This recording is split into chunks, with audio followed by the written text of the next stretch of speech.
I didn't think you survived. Le film Predator Badlands sort début novembre dans les salles obscures. Voici tout ce que vous devez savoir avant le film. Allons. C'est l'heure de l'histoire, mon poulet au miel. On ouvre les petits volets. Cœur vaillant, œil sur la balle, on ne peut pas perdre. La saga Predator est arrivée en 1987, à l'apogée de la science-fiction et de l'action, opposant des humains aguerris au combat à une espèce extraterrestre technologiquement avancée avec un seul objectif: traquer et éliminer des adversaires dignes d'être leur proie. Malgré l'arrivée de nouveaux personnages, réalisateurs, contexte culturel, décors et studios au cours de près de 4 décennies qui ont suivi, les 5 suites qui ont précédé Predator Badlands ont honoré ces thèmes fondamentaux tout en restant radicalement différentes de leurs prédécesseurs. Un aspect clé de Predator a été que le film suivant se distingue totalement des précédents, modernisant l'histoire pour une pertinence culturelle accrue tout en conservant le thème principal du combat, prédateur-proie. Cela n'a jamais été aussi vrai qu'avec Predator Badlands, qui propulse la saga dans sa direction la plus inattendue et audacieuse à ce jour. Le réalisateur Dan Trachtenberg, faisant du Predator le protagoniste, est un synthétique Weyland-Yutani, son allié. Le point le plus important à retenir est que Badlands ne ressemble à aucun autre film Predator que nous avons vu auparavant. Le film à succès original, avec Arnold Schwarzenegger dans le rôle principal, était clairement ancré dans son époque, mêlant tension de la guerre froide, craintes liées au progrès technologique et un scénario d'action d'outsider, à l'image des films d'horreur de science-fiction contemporains comme Terminator et Aliens. Avec des soldats traqués par un Yoda dans la jungle, il est difficile d'ignorer les thèmes liés à l'impérialisme américain et à la déshumanisation des ennemis au combat. Toutefois, la saga Predator s'est depuis adaptée au contexte politique et culturel actuel pour transposer ces thèmes.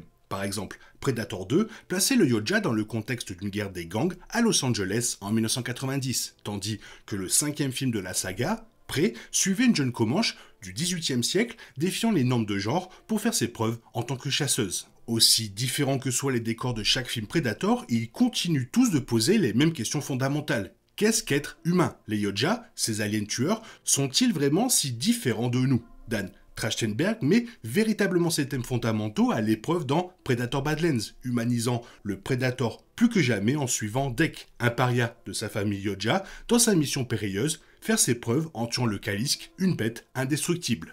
Dans tous les précédents films Predator, le scénario suivait un protagoniste humain traqué par un Yoda. Cette fois, nous suivons le Predator loin dans le futur alors qu'il chasse simultanément une bête indestructible et est traqué par une équipe de synthétiques Weyland-Yutani, avec un voyage émotionnel souligné par ses tragédies familiales. De plus, alors que Dek entreprend son périple en respectant le code culturel des Predators, Badlands renverse également ce principe en lui donnant rapidement un allié, la synthétique Tia. Cela donne aux deux personnages de nouveaux défis tout en se transformant en un road trip buddy movie, avec Tia, sans jambes, soudoyant Dek pour la porter à travers la planète en prétendant qu'elle lui montrera le Kalisk s'il la ramène à son vaisseau.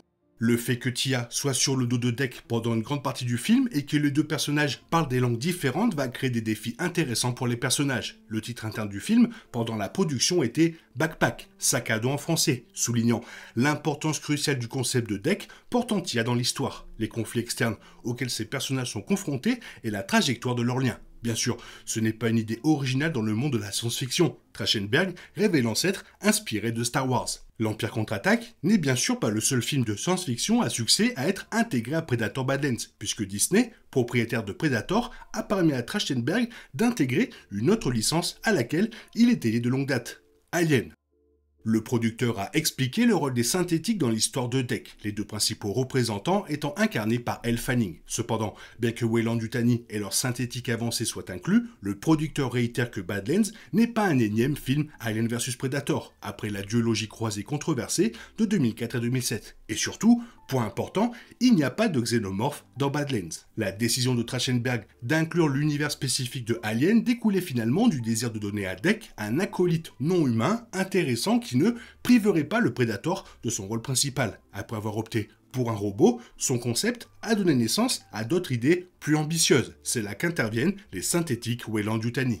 Les décennies de développement de la saga Alien et les avancées technologiques de Weyland-Yutani ont également donné à Badlands davantage de marge de manœuvre pour gérer les difficultés linguistiques de Tia et Dek. Dek, parlant Yoja, sous-titré, et Tia, Tessa et les autres synthétiques parlent notre langue. Apparemment, les synthétiques seront équipés d'un traducteur universel. Outre Tia, Elle Fanning joue également un autre synthétique. Tessa, le dernier modèle de Weyland-Yutani, faisant des synthétiques à la fois des héros et des méchants. Tessa fait partie d'un groupe de synthétiques militaristes et de synthétiques de recherche envoyés pour comprendre la planète et capturer le Kalisk. Au-delà des synthétiques de Weyland-Yutani, Badlands étend ce monde grâce à de nouveaux monstres, créatures et modifications apportées au Predator par le concepteur de créatures Alec Gillis, présent sur la saga depuis le film de 1987. Malgré les avancées technologiques en matière de réalisation cinématographique et de création de créatures depuis le film original, le processus de création des créatures de Badlands est resté fidèle à l'approche pragmatique adoptée par Gillis dès le début, en se basant autant que possible sur la réalité, sur des éléments physiques, puis en utilisant les images de synthèse pour agrandir et construire le monde et l'univers qu'ils habitent. En plus d'élargir le monde avec de nouveaux monstres comme une créature appelée Squirt et le Kalisk, Gillis a été chargé de concevoir l'apparence de Dek pour qu'elle soit plus humanisée que celle des précédents Predators pour qu'il soit plus expressif. Pour contextualiser l'éducation, la culture et le statut d'outsider de Dek en tant que Predator. Badlands approfondit plus que jamais les détails de leurs armes, vêtements, environnement et même style de combat. Voici quelques-unes des armes et gadgets qui seront présents dans le film.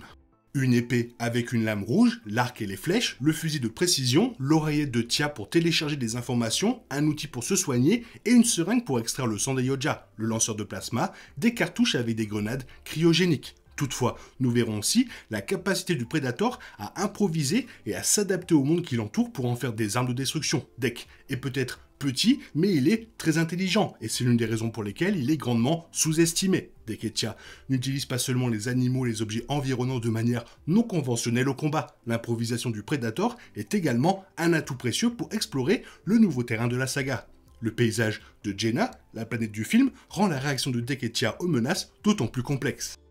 Malgré l'arsenal high-tech du Predator, les synthétiques futuristes Weyland-Yutani et le choix de confier le rôle principal à un Predator, les thèmes de Badlands sont tout aussi intrinsèquement liés à l'expérience humaine que dans le film original de 1987. En l'absence d'humains, le public doit faire preuve d'empathie pour s'identifier au sort du Predator extraterrestre. L'histoire de Dek rappelle celle de Naru dans Prey. Au lieu d'être une jeune femme issue d'une culture où les hommes sont considérés comme les chasseurs, Dek est un paria au sein d'une famille de Yoja parmi les plus forts et les plus féroces. Comme la plupart des autres films Predator, Badlands parle de paria. Et c'est ça qui rend Dek si attachant. Non seulement la taille de Dek fait de lui un outsider, mais Badlands lui confère également un handicap qui pousse les autres à le sous-estimer. Il est borgne, donc il a toujours été perçu comme inférieur par son peuple et sa culture, comme s'il était quasiment rejeté. Mais avoir une vision plus réduite le rendra probablement plus menaçant, car il doit prouver que tout le monde a tort. L'action est peut-être ce qui a historiquement attiré le public vers les films Predator, mais trouver une communauté, se trouver soi-même et voir les plus faibles triompher sont les maîtres mots des différents récits de Predator. Pourquoi tuons-nous ? Que devient le fait d'être un tueur? Vaut-il mieux se battre seul ou en équipe? Comment persévérer quand tout est contre soi? Ces questions s'appliquent aux humains tout au long de Predator, et désormais aussi aux Predators.